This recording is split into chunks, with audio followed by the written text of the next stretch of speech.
Bom, a gente está numa nova série de mensagens chamada O Perfil de um Adorador. Semana passada o pastor Lucas falou sobre a mensagem do adorador. E hoje nós vamos falar sobre a canção do adorador. Abre aí sua Bíblia, seu aplicativo, no Salmo de número 96.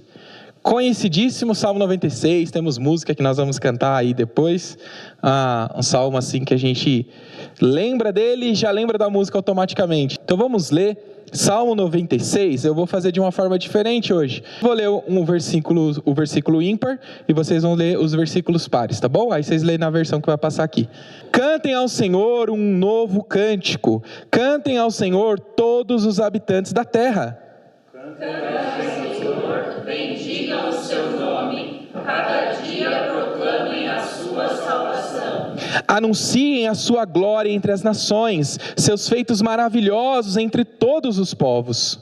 Porque o Senhor é grande e digno de todo louvor, mais temível do que todos os deuses. Todos os deuses das nações não passam de ídolos, mas o Senhor fez os céus. Majestade e esplendor estão diante dele, poder e dignidade no seu santuário.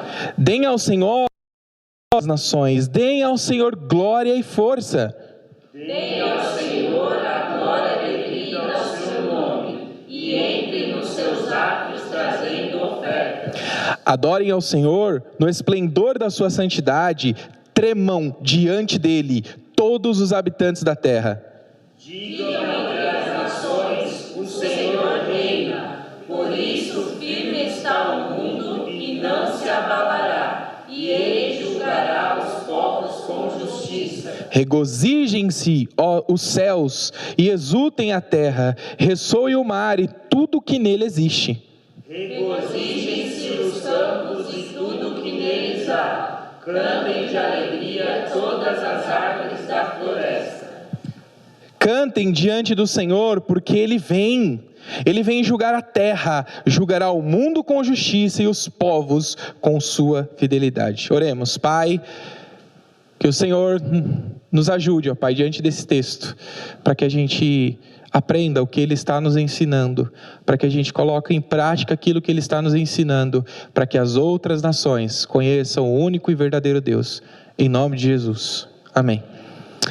Bom, nós vamos falar então sobre canção, a canção do verdadeiro adorador. Minha família sempre teve contato com música, eu sempre tive muito contato com música desde pequeno. Eu lembro que quando eu era pequeno, minha mãe ligava o rádio logo de manhã, ou às vezes o rádio aqueles rádios que você programava para despertar a tal hora, ele já acordava gritando com o Zé Bétio. Quem lembra do Zé Bétio? Olha lá, eita, eu tô velho também. Zé Bétio, então tocava, joga água nele, e aí acordava lá, e tinha lá o Zé Bétio gritando todo dia lá. E também tinha o Eli Correia. Quem lembra do Eli Correia, histórias lá, né? Que saudade de você. E tava tocando aquele negócio. Todo dia minha mãe ligava aquele negócio, aquele treco, e passava as músicas lá, né? E meu pai também não era diferente. Meu pai tinha um relacionamento com o Amado Batista muito profundo, né? Na sala de cirurgia, pela vidraça eu via seu rosto sofrendo a sorrir, e seu sorriso aos poucos se desfazendo. Então vi você morrendo sem poder me despedir. Ó lá, tá vendo? Todo mundo sabe. Então meu pai ouvia isso e ficou gravado na minha cabeça, né? Minhas irmãs não perdiam um show de Zezé de Camargo e Luciano, Leandro e Leonardo, João Paulo e Daniel. Elas estavam lá. E não muito distante disso estavam meus irmãos também, que não só gostavam muito de música, que decidiram fazer o quê? Banda de pagode. E banda de pagode é muito legal, que é muito fácil, né? Você tem 3, 4 palavras, o resto é e, laiá, lalaiá, lalaiá, lalaiá. Então é assim que funciona, né? E para não fugir desse rito musical na minha casa, o que fizeram comigo e com o meu irmão? Inseriram a gente também. Cortaram nosso cabelinho estilo Zezé de Camargo e Luciano no estilo 1990 e colocaram a gente em cima de caminhões para cantar Lá é o Amor, né? Então, esse é o meu relacionamento com a música desde pequeno, né? Mas quando eu conheci o Senhor Jesus Cristo, eu peguei tudo isso e quis direcionar para Deus. Não sei se foi muito bom no sentido de que as pessoas tiveram uma qualidade vocal muito boa vinda de mim. Mas eu sei que eu resolvi colocar isso diante do Senhor, toda essa experiência para Deus. Então, aos 17 anos, eu comprei meu sax, fui aprender a tocar saxofone e fui desenvolvendo nessa área também. E uma coisa que eu guardei no meu coração é que a música ela é universal. Ela toca em qualquer coração, né? Eu falei isso lá na IPPTV e virou uns recortes aí, algumas pessoas colocaram, é algo que estava lá no meu coração e ficou lá, né? Não importa a circunstância, a música ela sempre vai existir. Seja no momento triste, vamos cantar sofrência. Seja no momento alegre, nós vamos cantar cantos de alegria. Então, a música ela está lá hoje, amanhã e sempre vai existir na boca das pessoas. Para você ver como a música ela tem um impacto social muito grande, no atentado de 11 de setembro, quem lembra? Atentados de 11 de setembro, Torre Gêmeas, inesquecível aquele momento. Momento onde, quando a segunda torre caiu, estava todo mundo desesperado, correndo, aquele monte de fumaça.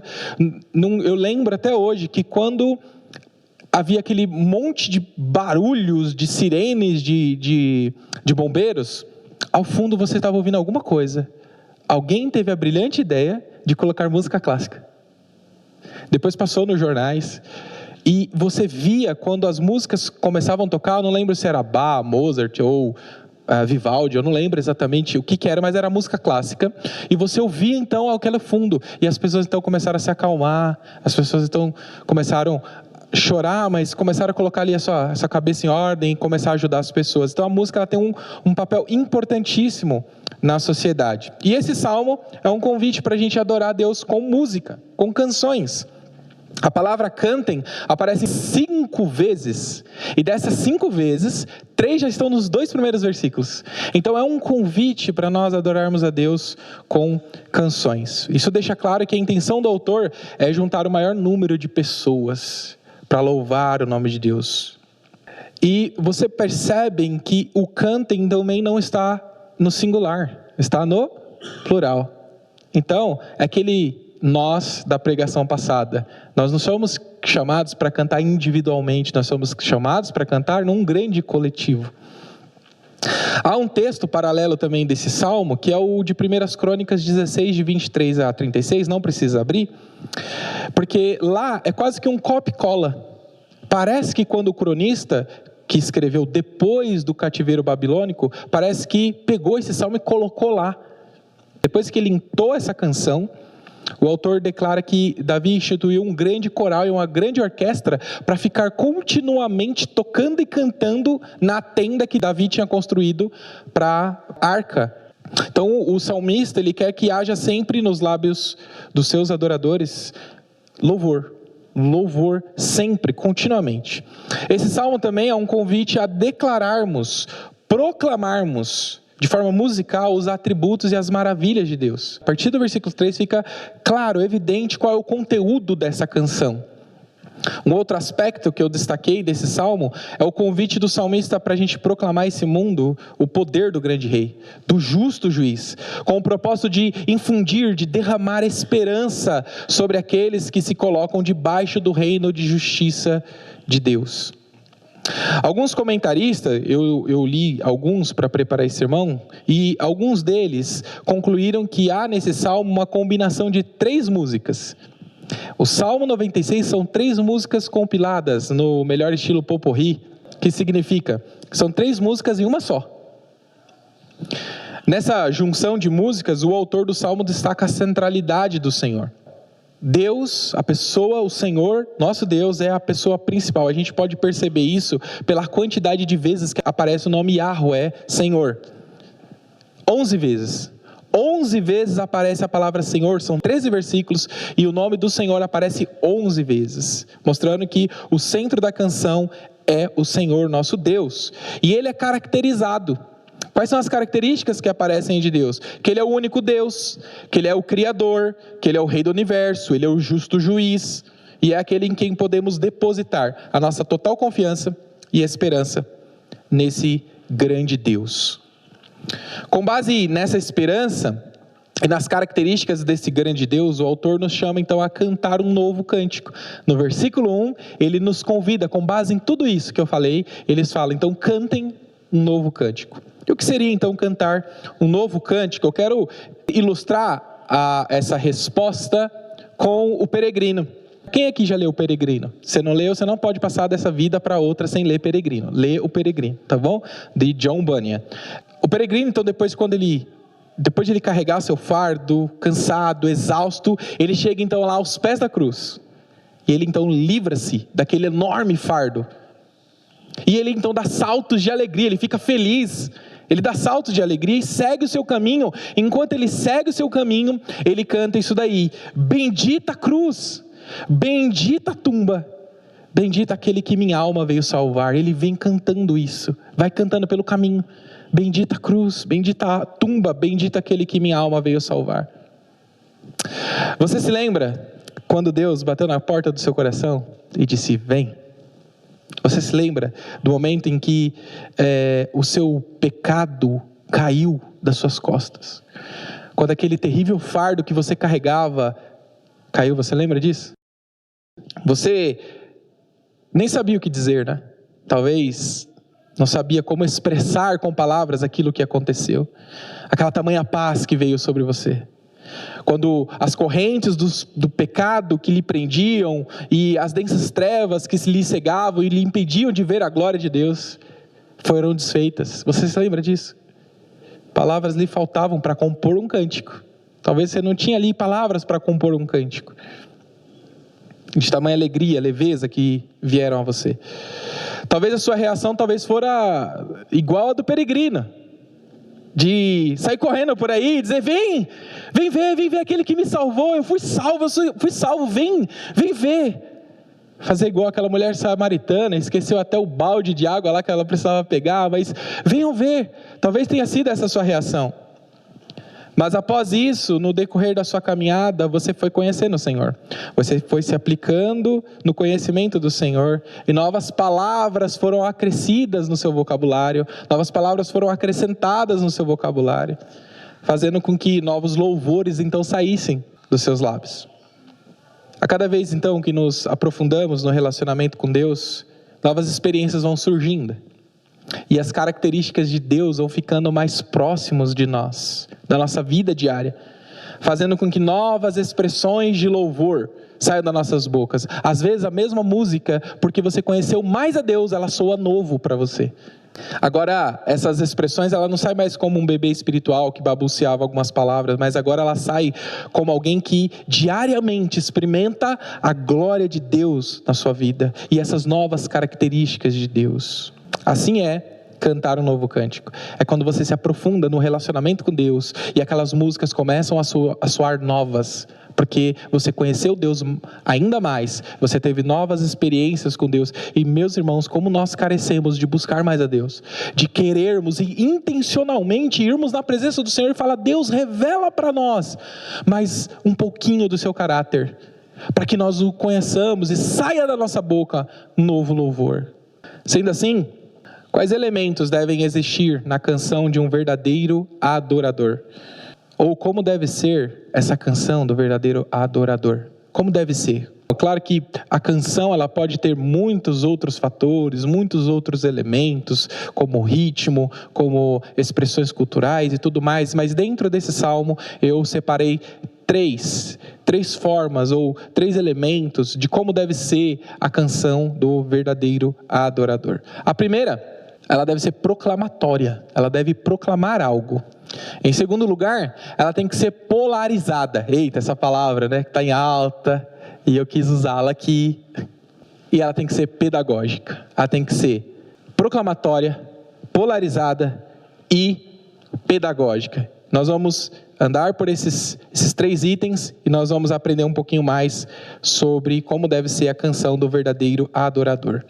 Vamos lá? Então, a primeira coisa que deve haver, o primeiro elemento que deve ter na canção do verdadeiro adorador é que ela tem que ser proclamatória. Olha os versículos 2 e 3, e nós vamos ver nos versículos 2 e 3 o que ela deve proclamar, o que essa canção deve proclamar, o que ela tem que dizer, essa canção. Versículos 2 e 3 diz assim: cantem ao Senhor, bendigam o seu nome, cada dia proclame a sua, fala comigo, a sua salvação. Versículo 3, anunciem a sua glória entre as nações, e mais o que? Os seus feitos maravilhosos. Então a primeira coisa que devemos proclamar na canção do adorador, a salvação de Deus. Falar da salvação de Deus para as outras pessoas. E o que é falar da salvação de Deus? É falar daquilo que Deus fez por você. É falar daquilo que Deus fez em você. É você fazer igual o peregrino. A primeira coisa que ele sabia falar é: bendita a cruz, bendita a tumba, bendito aquele que minha alma veio salvar. E ele saiu cantando isso para as pessoas. É você falar o que Deus fez no seu coração, como Ele abriu os seus olhos, como Ele destampou os seus ouvidos, e como você viu a glória de Deus, e como Ele te chamou, e aquela voz soou doce para você. É isso que você tem que falar para as pessoas. É como encontrar paz naquele que pode dar paz. É falar isso para as pessoas. Então a sua canção, ela tem que ser proclamatória, e ela tem que falar da salvação de Deus, daquilo que Deus fez na sua vida. Segunda coisa que nós devemos proclamar é a glória de Deus. Nós vimos aí no versículo de número 3. E o que é glória? Muitas pessoas às vezes ficam na igreja, né? Lá, glória, glória, glória. Já viu? As pessoas ficam, não sabem nem o que é isso e ficam repetindo. O que é glória? Bom, por um lado, a glória é a honra, é a reputação excelente de Deus diante dos seres criados. É a honra, é a reputação excelente de Deus diante dos seres criados. Por outro lado, também é a manifestação radiante do caráter de Deus, do ser de Deus. E na Bíblia nós temos vários exemplos de Deus manifestando a sua glória. Lembra de Moisés no Monte Sinai? Encheu de nuvem, né? Ficou tudo escuro. E o monte tremeu, e Deus falava para aquele povo: ninguém nem toca, porque se tocar morre. Deus se manifestou daquela forma ali, e lá foi manifestada a glória de Deus, e Moisés saiu de lá com o rosto brilhando. Isaías, quando ele tem aquela visão de Deus no templo, diz que enche também de fumaça, e os batentes da porta começam a bater, né, e começam a chacoalhar, o templo começa a ser chacoalhado, e a orla do manto de Deus cobria todo o templo. Mais uma manifestação da glória de Deus. O Salmo também vai dizer que os céus declaram a glória de Deus. Nós podemos olhar para esse universo e ver como Deus é sábio. Como Deus é sábio. Mas a maior expressão da glória de Deus está em Jesus. Na pessoa que veio da forma mais simples, como um de nós. A criação de Deus manifesta a glória de Deus, mas o Filho de Deus é o esplendor da glória de Deus. Nós podemos ver a glória de Deus. Então, quando nós honramos Jesus, quando nós nos dedicamos a Jesus, nós estamos manifestando a glória de Deus. É assim que deve ser a canção do verdadeiro adorador. Ele tem que manifestar a salvação de Deus, falar o que Deus fez. Ele tem que falar sobre a glória de Deus, mostrando Jesus para as outras pessoas na sua própria vida. E em terceiro lugar, o versículo 3 também diz que nós devemos proclamar os feitos maravilhosos de Deus, porque isso vai mostrar para as outras nações quem é o nosso Deus. Lembra de Raabe? Põe para mim Josué capítulo 2, versículos de 8 a 11, por favor, Rogério. Josué 2, de 8 a 11, nós temos ali um relato muito legal, muito bacana, para exemplificar esse ponto aqui. Raabe conversando com os espias. Aqueles dois que foram enviados por Moisés para sondar a terra de Jericó. Diz assim o texto: antes de os espiões se deitarem, Raabe subiu ao terraço. Ele disse: sei que o Senhor deu a vocês essa terra. Ela tinha convicção. Por quê? Presta atenção. Vocês nos causaram um medo terrível. Por que causou um medo terrível, Raabe? E todos os habitantes dessa terra estão apavorados por causa de vocês. Próximo. Pois temos o quê? Ouvido, proclamaram. E eles ouviram como o Senhor secou as águas do Mar Vermelho perante vocês quando saíram do Egito. E o que vocês fizeram a leste do Jordão com Seom e Og, os dois reis amorreus que vocês aniquilaram. Deus estava trabalhando no meio de um povo. E isso chegou até Jericó. Proclamaram, chegou lá de alguma forma. Os feitos maravilhosos de Deus são proclamados. O Evangelho chegou até nós. porque alguém proclamou dos feitos maravilhosos de Deus, e isso chegou até nós. Quando nós proclamamos a salvação de Deus, a glória de Deus e os feitos maravilhosos de Deus, a nossa canção se torna o quê? Se torna uma canção missionária. Você consegue ver? Quando nós proclamamos a salvação de Deus, a glória de Deus, a manifestação de Deus e seus feitos maravilhosos, a nossa canção se torna uma canção missionária. Você pode cantar e evangelizar outras pessoas por meio de canções. Para resumir esse ponto, a canção do verdadeiro tem que ser missionária. Era John Spurgeon que falava, né? Todo cristão ou é um missionário ou é um impostor. Todo cristão ou é um missionário ou é um impostor. Palavras de Charles Haddon Spurgeon. Ela proclama da salvação de Deus, proclama a glória de Deus e proclama os feitos maravilhosos de Deus a fim de que outros conheçam a Deus. Esse é o propósito da nossa canção, para que outras pessoas conheçam a Deus. A canção do verdadeiro adorador é falar de Deus.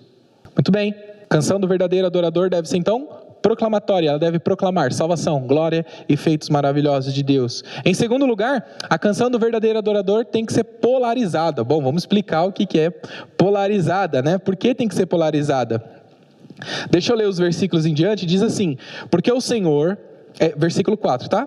Porque o Senhor é grande e digno de todo louvor, mais temível do que todos os deuses. Todos os deuses das nações não passam de ídolos, mas o Senhor fez os céus. E ele continua falando outras características de Deus.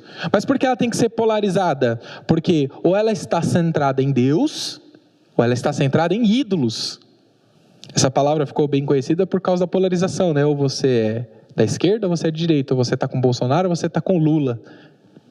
O texto agora aqui é bem politicamente incorreto, né? Porque ele está falando que os deuses das outras nações não são nada. E ou a nossa canção está firmada em Deus, ou o centro dela é Deus, ou o centro dela vai ser os nossos ídolos. Eu não sei se você percebeu, mas o versículo 5 faz um contraste.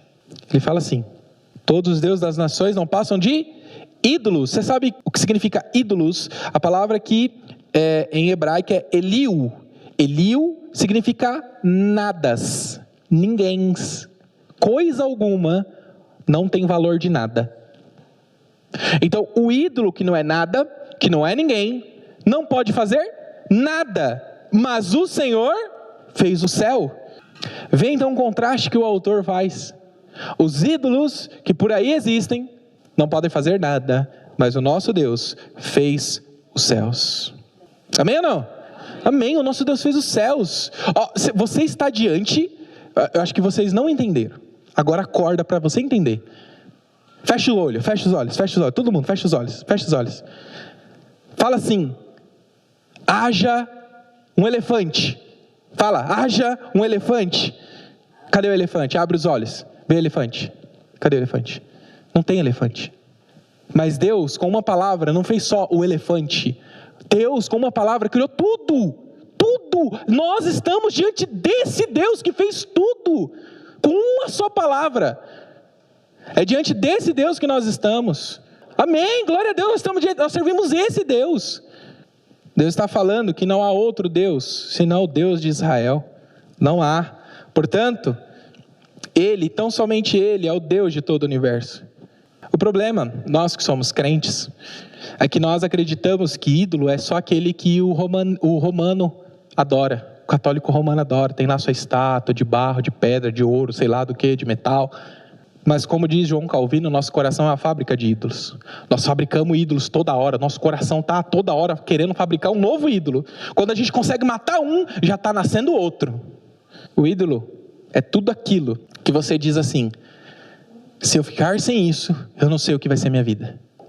Isso é um ídolo. Acabou de nascer um ídolo no seu coração. Quando você fala: ai Senhor, não sei viver sem isso, esse ídolo nasceu no seu coração. É um novo ídolo. É tudo aquilo que toma a primazia de Deus, tudo que toma o primeiro lugar. Isso é um ídolo. Eu pergunto para você: você é feliz? Você é feliz? Aí eu vou te perguntar outra coisa: por que você é feliz? A resposta para essa pergunta pode revelar se há ídolo no seu coração, porque talvez a sua fidelidade esteja baseada em coisas que podem ir embora. Eu já ouvi muito crente dizendo assim: se a gente tem saúde, a gente tem tudo. Mentira! Essa felicidade baseada na nossa saúde, ela é muito pueril, é muito frágil. Vai embora, ela acaba muito rápido. É um novo ídolo. E a gente vive em busca de ter mais saúde, ter mais saúde. Não que seja errado, a gente precisa ter saúde, mas parece que a gente baseia a nossa vida inteira em algumas coisas. E é como se fosse uma rede amarrada no vento, não fica em pé.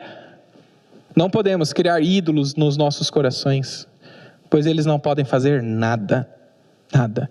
Deus não divide a sua glória com ninguém, com absolutamente ninguém.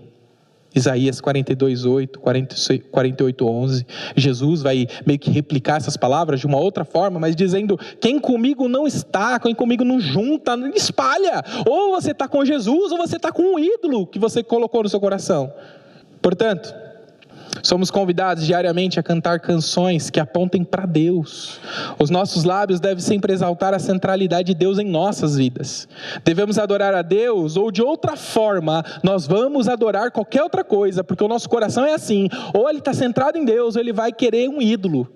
Nós temos que voltar para Jesus as nossas adorações. Precisamos nos curvar em adoração a Ele, porque senão o nosso coração vai se dobrar a alguém ou a algo, não vai ter jeito. Qual é o propósito disso? Porque a gente tem que também ter uma canção que é polarizada, ou seja, não está centrada em ídolos, mas está centrada em Deus. Devemos adorar a Deus para que as nações se voltem para Deus, para que cada pessoa devote a sua vida, deixando de centralizar a sua vida em ídolos, mas centralizar a sua vida em Deus. É por isso que a gente tem que estar com os nossos 2 pés firmes e o nosso coração centrado em Deus. Muito bem, a canção do verdadeiro adorador deve ser proclamatória, ela proclama salvação, glória, os feitos maravilhosos de Deus. Ela tem que ser uma canção polarizada, ou seja, não pode estar centrada em ídolos, mas centrada em Deus. Em terceiro lugar, ela tem que ser pedagógica. E o que ela vai ensinar? O que é ter uma canção pedagógica, né? É ensinar, basicamente. Ela tem que ensinar algo. E essa canção ensina sobre os atributos de Deus. O Salmo 96, ele fala dos atributos de Deus. Quer ver um exemplo de uma música que foi muito pedagógica semana passada? A Salvo pela Graça. É uma aulinha de doutrina e teologia. Põe aí a primeira. Aí, pronto. Ele fala assim: justificado eu fui. Por que eu fui justificado? Porque eu fui livre da culpa do pecado. Então, quando você é justificado, você não tem mais culpa, você não tem mais condenação. Então, quando você é justificado, você está livre da culpa, não tem mais culpa sobre você. Santificado eu sou. Agora vai para o próximo. Sou livre do poder do pecado, porque agora você é feito santo. Não há mais um poder do pecado sobre você. Quem tem poder sobre você agora é um outro Senhor, Jesus. Quem te dominava era o pecado, mas agora quem te domina é Jesus. Ele é o seu Senhor. Então, por isso que você é santo. Por fim, ele diz: glorificado serei através de Cristo e da presença do pecado. Livre serei, porque ainda nós estamos vivendo as ações do pecado na nossa vida. Não tem jeito. Mas um dia nós seremos glorificados. Estaremos sem a presença do pecado e podemos estar livres para adorar a Deus de forma completa e perfeita. Essa é uma música que nós podemos cantar mais vezes, que é uma música pedagógica. Ela ensina, ela tem doutrina. É uma música profundamente doutrinária. E quantas características nós podemos ver aqui no Salmo 96 e podemos aprender sobre Deus? Dos versículos 4 a 6, nós podemos aprender que Deus é o único Deus. Ídolos não são nada. Deus é o único Deus, Deus Yahweh, o Deus de Israel, o nosso Deus, o Pai do nosso Senhor Jesus Cristo, é o único Deus. Os versículos 5, 6 e 7 vai apresentar as características, os atributos de Deus de Criador, de sustentador do universo e Rei do universo. Os versículos 10 a 13 vai falar que Deus é o justo juiz. Ele é o único e justo juiz de toda a terra. Por que nossa canção então tem que ser pedagógica? Por que nós devemos cantar uma canção que declara, que ensina os atributos de Deus? Por que nós temos que fazer isso? Por que nós temos que exaltar e ensinar os atributos de Deus? Bom, a gente poderia dar várias respostas, mas eu quero dar uma resposta que parece que o autor deixa transparecer no texto. E o autor, ele faz isso de uma forma que deixaria os marqueteiros de hoje assim, sem falar nada, porque Deus é muito da hora. Desculpa a expressão. Eu posso falar Deus é da hora? Posso, né? Deus é muito legal. É que eu estou andando muito com adolescente, gente. Aí, o que está dando? Eu ia falar que Deus era maravilhoso, Deus é mó legal, mó bom, né? Aí Deus é da hora, pronto. Acabou com a minha oratória. Mas deixa eu tentar exemplificar o que eu quero dizer. O autor, ele não fala uma palavra específica aí no texto, mas ele deixa transparecer o porquê a gente tem que falar dos atributos de Deus. E ele faz isso de uma forma muito, muito bacana. Quer ver? Eu vou cantar uma música. Nós estamos perto do meio-dia. 2 hambúrgueres, alface, queijo, molho especial, cebola e picles, um pão com gergelim. É Big Mac, né? Ou se eu começar a falar de comida, qual que é o sentimento que vem em você agora? Fome, eu começo a sentir fome. O autor aqui, ele não fala de esperança, não aparece a palavra esperança. Mas quando nós refletimos sobre esses atributos de Deus, que Ele é o único Deus, que Ele é o Criador, Ele é o sustentador, o Rei do Universo, justo juiz, quando nós passamos por aflições, o que acontece? Esperança.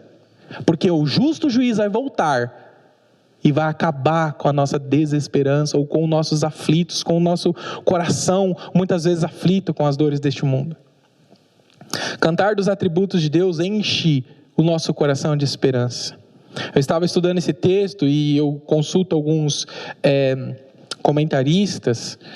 Eu consulto um que ele era muito bom, mas depois de um tempo ele se tornou universalista. Universalista significa que ele acredita agora que todo mundo vai ser salvo, que o inferno na verdade não existe mais. Mas até então ele escreveu coisas muito boas, que é o Champlin. É um comentarista bem antigo. E ele escreveu assim, a falsidade tem prevalecido na terra. E isso é verdade, a falsidade tem prevalecido na terra. É só a gente olhar os debates políticos. Mas a verdade escreverá o último capítulo. A falsidade prevalece na terra, mas a verdade escreverá o último capítulo. O governo humano, tão deficiente, mesmo quando honesto, o que raramente acontece, será substituído pelo governo integral, completo e justo de Yahweh, de Jesus, de Deus. Amém? Vai ser substituído e nós viveremos a verdade por completo. Eu lembro quando eu era pequeno, crianças, vocês que falam que eu sou velho, agora eu chamei vocês de criança, né? Adolescente, né? Eu lembro quando eu tinha 12 anos, 11 anos, 10 anos, eu tinha uns bonecos do Cavaleiro do Zodíaco. Acho que vocês nem conhecem o que é Cavaleiro do Zodíaco, mas os outros mais velhos conhecem. Eram os bonecos de... lá, conhece. Aqui não conhece. Lá conhece. Tá vendo? As meninas não conhecem. Mas havia bonecos de meninos. Bonecos de meninos, tá? Não eram bonecas, eram bonecos de meninos. E eu lembro que eu ficava ali brincando com os bonecos. E aí quando um tava lá ruim, né? Vinha assim do céu, o céu rasgava assim, vinha o super-herói, e salvava e fazia aquela festa. Quando nós cantamos dos atributos de Deus, nós lembramos de que um dia o nosso Salvador rasgará esse céu e vem nos buscar. Glória a Deus por isso. Glória a Deus por isso. Eu lembro também, quando meu pai faleceu, eu tinha só 9 anos, gente, só 9 anos, e a cabeça, assim, parece que não estava entendendo, compreendendo muito bem o que estava acontecendo. E eu lembro que a gente voltou para casa, depois do velório, depois do enterro. O meu pai, quando chegava em casa, e raras as vezes a gente conseguia estar acordado quando ele chegava em casa, mas quando a gente estava acordado e quando ele chegava para nós e falava assim: moleque, vai pegar meu chinelo, porque ele trabalhava dirigindo busão, a primeira coisa que ele queria fazer era tirar o sapato. 1990 e pouco, gente, trabalhando naquele busão com o motor do lado, assim, não tinha um pelo na perna, coitado,